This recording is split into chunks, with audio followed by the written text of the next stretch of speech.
You try to stay disciplined, even after watching motivation videos, making plans, and promising yourself this time will be different. But you still fall back. You wake up motivated for a few days, then slowly return to the same habits. What if real discipline didn't feel motivating at all but still changed everything? In this video, I'll share what I learned after 60 days of unpopular discipline that quietly rebuilt my focus, confidence, and self-control from the inside out. I discovered this when I stopped chasing motivation and started testing discipline that nobody online likes to talk about. No hype, no aesthetic routines, just uncomfortable, boring actions repeated daily. The problem is, most people quit discipline because they expect it to feel good fast. It doesn't. And that's exactly why it works. Research in behavioral psychology shows consistency beats intensity every time. By the end of this video, you'll know exactly which rules changed my behavior and how you can use them without burning out. The first thing I learned is that discipline without motivation is the real foundation. Most people think motivation comes first and action comes second. But in reality, motivation is unreliable. Some days you feel it, most days you don't. When you rely on it, your discipline collapses the moment life gets uncomfortable. Discipline without motivation means you act even when you feel flat, bored, tired, or resistant. No pump-up music, no inspirational quotes. You wake up, do the task, and move on. It feels boring because it is boring. That boredom is what trains your brain. This works because your brain doesn't change through emotion. It changes through repetition. Studies show habits form faster when actions are predictable instead of emotional. Motivation creates spikes, but neutral repetition builds automatic behavior. Think about brushing your teeth. You don't wait to feel inspired, you just do it. To apply this, you remove the requirement to feel ready. You decide your actions the night before, not in the moment, and you start tasks for just a few minutes instead of negotiating with your feelings. Instead of saying, "I'll work when I feel like it," you say, "I work," then feelings follow. The second lesson was that boring consistency beats intense bursts every single time. This is where most people fail. They go hard for a week, then disappear for a month. Real discipline looks unimpressive. Same time, same place, same effort, every day. No optimization, no creativity, no pushing harder just because you feel good. It feels dull and repetitive, almost pointless at first, but that's exactly why it works. Your brain loves predictability. When routines are simple and repetitive, resistance drops.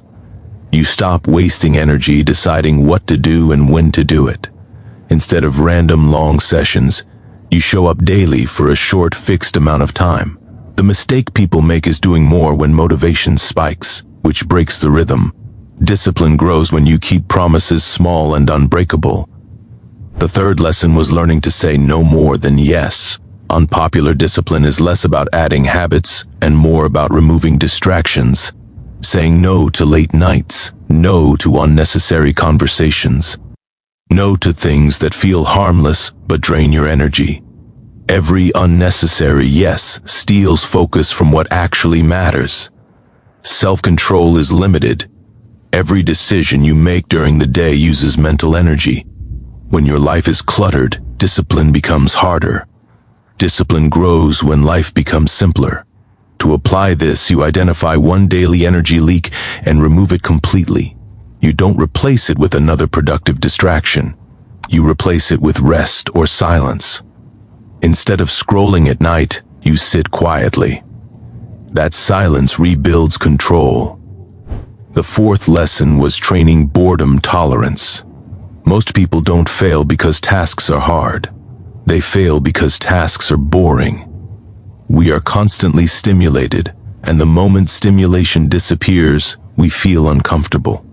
Boredom tolerance is the ability to stay present without reaching for your phone, music, or entertainment. This works because constant stimulation lowers your ability to focus. When you remove stimulation, your brain slowly resets. Discipline becomes easier because you're no longer fighting the urge for instant dopamine. To apply this, you schedule one daily boring block. No phone, no background noise, just you and the task. You stay until the time ends.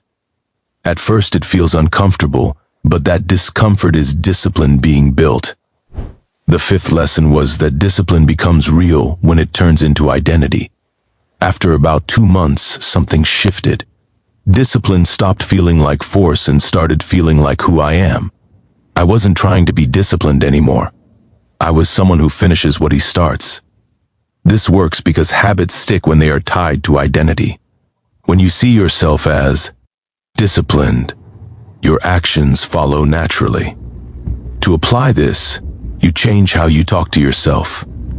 You collect small daily proof. You stop chasing perfection and focus on never quitting completely.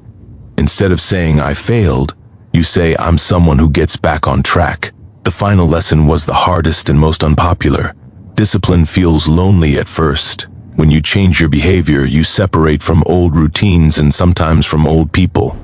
This discomfort is normal. Growth often feels isolating before it feels empowering.